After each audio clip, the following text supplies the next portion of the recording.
बच्चा जन्मिएको पहिलो 6 वर्षले उसको पुरै भविष्यको दिशा तय गर्छ, 80% भन्दा बढी।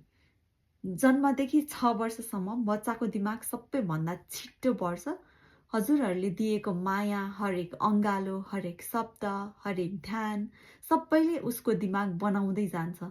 यो केवल माया होइन, यो साइन्स पनि हो। जब हजुर बच्चा रहेको बेला काखमा लिनुहुन्छ, कथा पढ्नुहुन्छ, उसँग कुरा गर्नुहुन्छ, उसलाई सुन्नुहुन्छ, तब हजुर उसलाई भित्रभित्रै सिकाइराख्नु भएको हुन्छ। अनि हजुरको बच्चालाई म सुरक्षित छु, म माया गरिएको छु भन्ने आभास गराइराख्नु भएको हुन्छ। त्यही अनुभूति नै पछि गएर आत्मविश्वास, भावनात्मक बल र सिक्ने क्षमताको आधार बन्छ।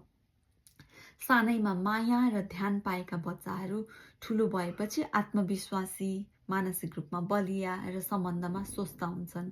त्यसैले हजुरहरू पर्फेक्ट अभिभावक बन्नु पर्दैन। त्यहाँनिर उपस्थित हुनु, माया दिनु र धैर्य दिनु नै पर्याप्त हो। किनभने पहिलो 6 वर्षमा हजुरले दिएको माया बच्चाको जीवनभर साथ रहन्छ।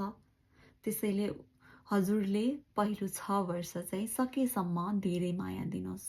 धन्यवाद।